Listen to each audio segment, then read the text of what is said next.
Hello, beautiful souls. Welcome back to another episode of the Holistic Healing with Lori podcast.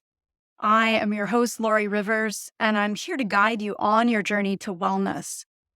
Today, we're revisiting a conversation with the incredible Judy Cho of Nutrition with Judy.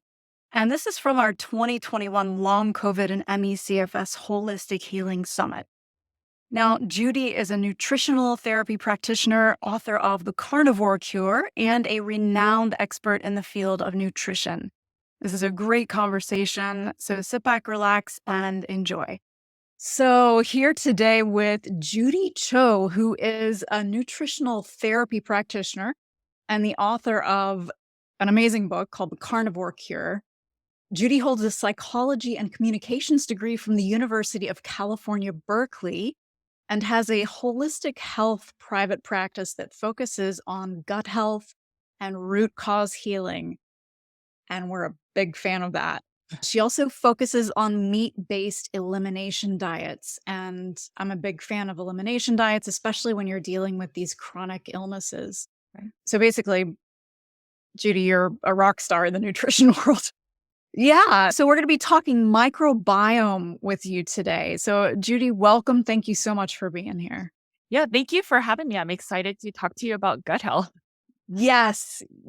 And so just basic to start with, we're hearing microbiome all over the place these days, especially in the holistic health world. What is the microbiome? All it is, it's just really simplistically, it's a part of our body that is just a collection of virus, fungus, and a lot of bacteria. And so a lot of the research has been done primarily on the bacteria. And so we can talk about different strains and things like that. But essentially, they consider the microbiome or the set of bacteria as our second brain. And so it will cause a lot of things to happen or not happen in the body. And that's really essentially the core of what the microbiome is. So you have a skin microbiome, but our biggest one is our gut microbiome. And that is mostly in a part of the large intestine called the cecum.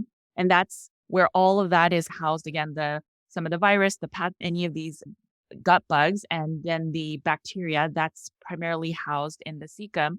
And so whether it's stress, whether it's our lifestyle, whether we were born with a variety of bacteria, then they say our microbiome isn't as, balanced, or there isn't as much diversity. And the thing that's a little tricky with the microbiome, and maybe I'm, a little rogue with this, is that we just don't know what we don't know, right? So there's been a lot of DNA sequencing and then understanding kind of the lay of the land of, okay, these strains seem to do well, and these strains seem to do not so well in some people that are sick. And maybe it's the commonality of these bad strains. The thing is, we just don't know for certain. It's really important to have a good microbiome, but what does that mean? We're not entirely sure. So I guess the conventional thought is that diversity is super important. Eat a rainbow of foods. And also, I guess fiber is important because then it produces certain plant foods produce fibers that then have short chain fatty acids, and that is fuel for your microbiome. And while that all may be true, I think the average person does eat a lot of fibrous foods, and they do eat some of the rainbow, right? So the paleo diet, they eat a ton of rainbow foods, but they're not always getting better. We have to wonder, maybe there's more to it than what we think. I did a study with a doctor, I think he was in Sweden, and they just published a study in BMC gastroenterology.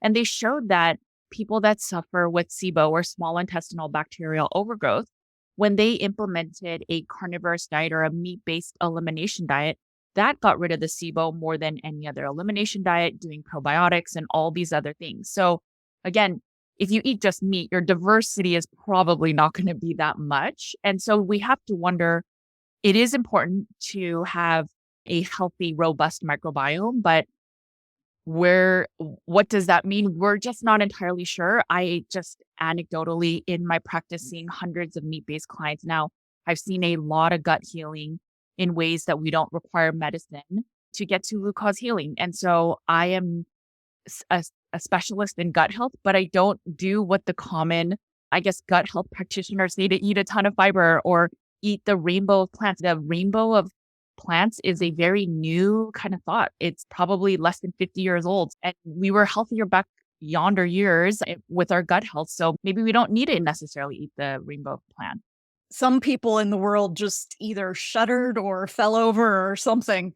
This idea, what you're talking about, is still fairly new to me as well. But as we've talked about in with some of the other speakers, it makes sense because we didn't have access to all of these different plants and fruits as food 24/7 like we do now up until fairly recently in our development. So yeah, it makes sense, but it's radical right now, what you just described. Yeah. So I think that in order to have good gut health, so if you suffer from colitis or autoimmune, a lot of those things stem from the gut. So that's where gut health is so important, right?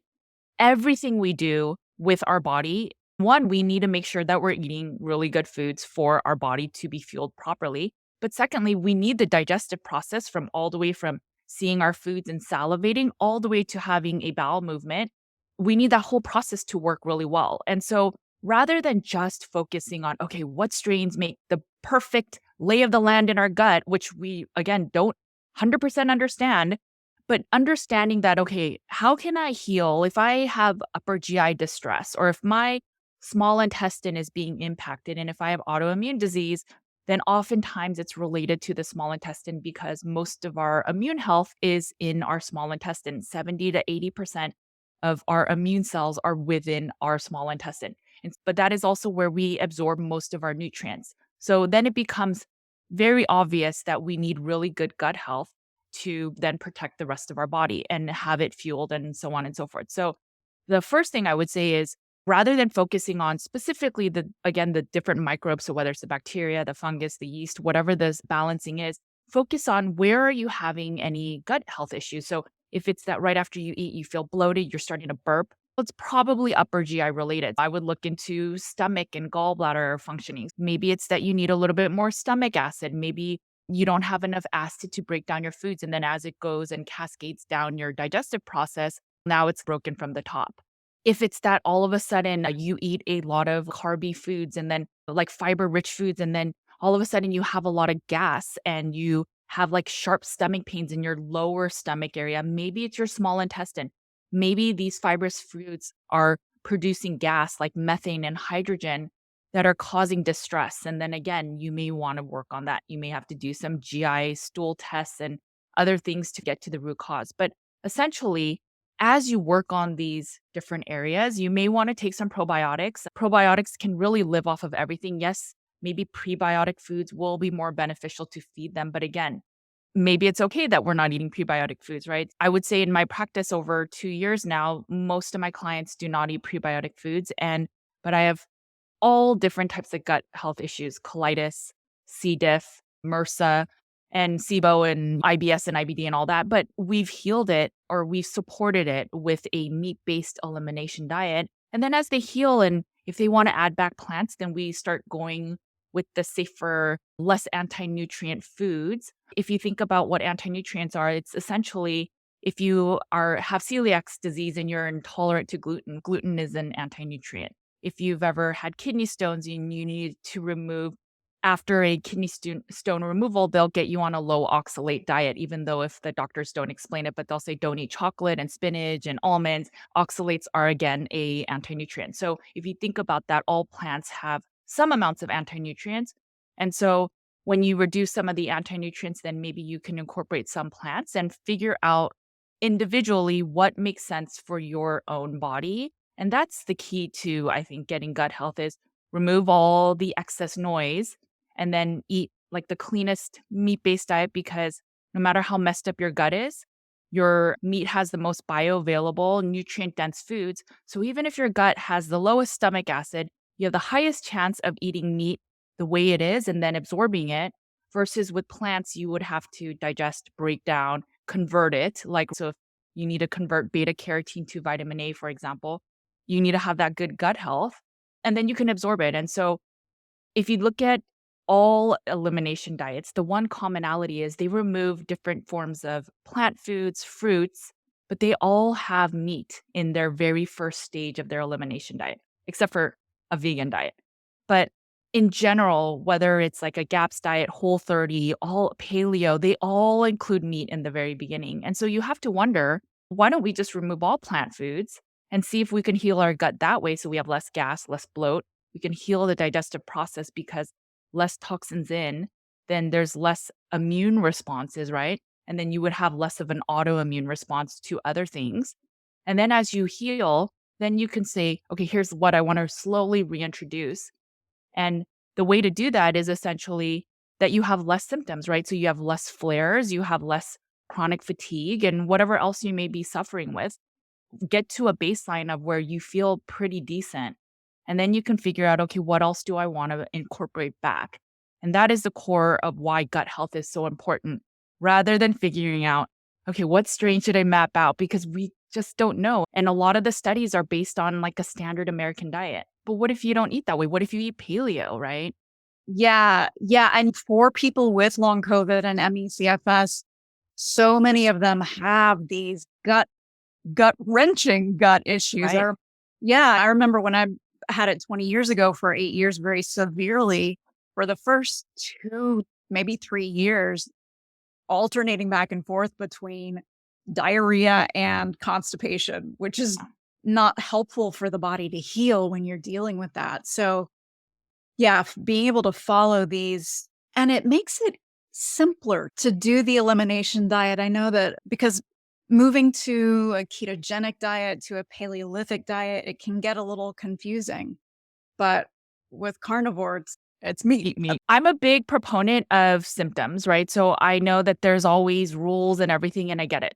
And I think the reason they have rules is generally speaking, the majority of the population can fit in these buckets. But in essence, what you really want to do is go by your symptoms. So if you're eating a pound of meat and it's ribeye or chicken or fish or whatever you're eating, and your fatigue is less, or you're just feeling a little better, then maybe you're fueling your body the right way and then you can continue to eat that way. But essentially, you are the master of your own body and you will know your body better than anybody can say, right? There's always miracles that happen in the body. So you should, I always ideally recommend writing down what you're eating and then not necessarily tracking calories, but instead just figuring out, how do I feel after this meal? How is my stool? How is my mood?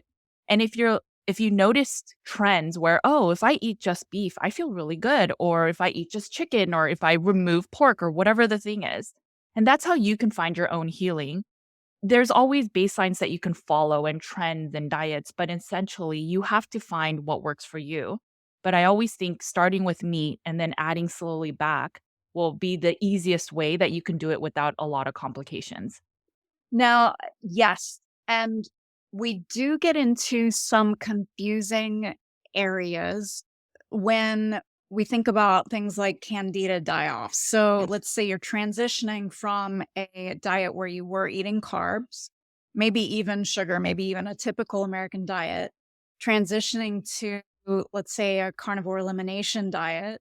And you are going to have this period where you feel pretty crappy, right? Okay. So it's hard to tell, it's hard to use what you were saying to do that. Can you guide us there a little bit? Yes, this is where it becomes really individualized, and bioindividuality is really important. So there is something one called the Herxheimer reaction or a Herx effect, where it's basically you may have detox symptoms, and so you're going to feel worse before you feel better. And so that is a fine line to walk. Is okay, am I doing this diet longer than it probably I should? And then there's also maybe I'm not giving it enough time and letting the Herxheimer pass, or maybe I'm not eating the right macros, or maybe I'm under eating and just all these things. And that's where maybe getting a coach is really beneficial, maybe reading just some basic guides of how to do the diet. So you, again, generally get a guideline and then you can fix it how it works for you. With candida, as an example, oftentimes candida doesn't work on its own. So there's typically like heavy metals or there's parasites. Candida usually comes with something else. And so that's where maybe a stool test will be helpful. Testing can be beneficial, not always. It really depends. But I guess in general, if you are following general guidelines of a new diet, and then let's say you give it about 90 days and you just don't feel any better, then I would start doing either some testing And then just be honest with yourself. Have you really been eating that way for 90 days and following the general guidelines? Have you been veering off on the weekends and eating all the carbs you want and then saying this diet isn't working? So there's an element of being honest. And then there's an element of, okay, I have tried it for 90 days. The other thing is I would make sure to get your blood work done, just a general panel at the very beginning before any new diet, and then do it about 90 days later. So then you can see, I'm not feeling that great. I feel tired, but hey, my A1C or my inflammatory CRP marker looks better. Maybe it's actually working, right? So these are some, if you know that you have some baselines that you can refer back to, that's what will always be helpful. But long term, I guess I'm saying months in, and if you are feeling better, that's a good sign. And then if you're not, I just have a hard time thinking of any diet that at least at a baseline of starting with just meat that you can't get better. It doesn't mean that you have to just stay with meat, but figuring out maybe I need to pull a different lever before saying I'm going to give up and go somewhere else, because all other diets again include meat, but they have all the other anti-nutrients, which let's just say that anti-nutrients aren't a thing. But one, we need good gut health to break down and convert any type of plant foods. Even the fibers, we need to convert it to short chain fatty acids that then has the butyrate that then fuel our gut. What if our small intestine isn't working? How do you know that the fiber is just not going to come out and as poop, right? And then the other thing is all the toxins that they spray on our plant foods, the Right. pesticides, herbicides, even for organic variety, they just use quote unquote safer ones, but they use it in more frequency and they use a lot more. So the question is it really good for us, especially for suffering with disease? And these are just thoughts that you have to consider that if a meat-based diet isn't working, that I would consider levers, different types of meat, obviously stick to whole foods, and then figure out from there what makes sense. Maybe you need to get a coach for a session or two and figure out, here's all the stuff I'm doing. Am I doing something wrong? Essentially, pull different levers.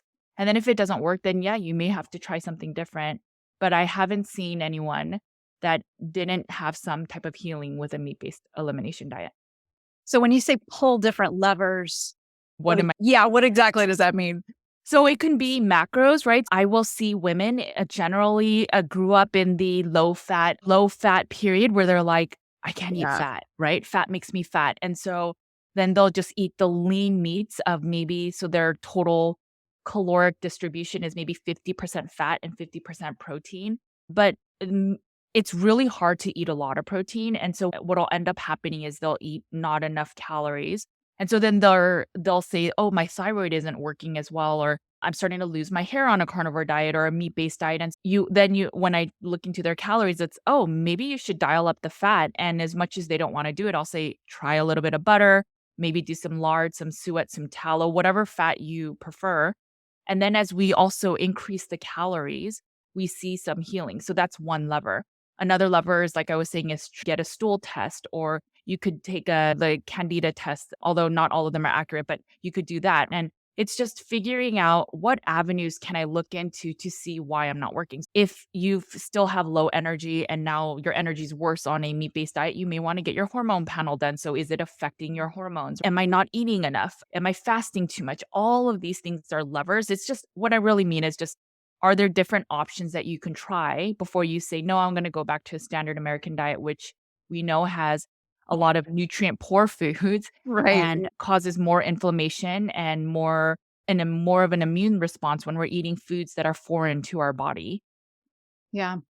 Yeah. So I love the visual. I just wanted to get, yeah, that makes it very clear. And I had this realization maybe a month or two ago that when we started creating things like pastas and cereals and things like that, we started fortifying them. Absolutely. And we're fortifying them for a reason because they're missing these vital nutrients in them. So we have to pump them full of vitamins that would be naturally occurring in other things. So Yeah. yeah, I was like, Yeah. One thing I'll say about that is, so I used to think about that too. It's whenever there were deficiencies, the governments would then add whatever nutrient deficiencies instead of saying, maybe we should go back to eating meats that have the bioavailable nutrients. Maybe it's because we thought it had heart disease. I'm not sure. But Essentially, though, if you think about it, we get concerned about the vitamins we pick, right? So we go to a supplement shop and we're like, some of these supplements are made from poor materials, and then some of them are made with good ingredients. So do you really think a food supply company, knowing all of that, would actually use high quality fortification supplements? That's the part that scares me is, okay, we get really picky when we're picking supplements, but Right. when we eat these pastas, they're probably getting the whatever baseline cheapest vitamin A or iron that they add to it. Yeah. Yeah. I mean, and there are studies where I heard that some Cheerios, they add iron, and it's literally iron filings, which is so toxic for the body, right? Because there's no one that's checking, let's see what synthetic fortified vitamins you're putting to your foods. Are they even high quality? It's not monitored. Yeah. So if you know that supplements can be less than ideal in the supplement form, imagine how it is in the food form where they're not regulated whatsoever. I hadn't even thought about that. Yeah, isn't that Wow. crazy? Wow. Wow. It's interesting to look at all of it and how Yeah. it progressed.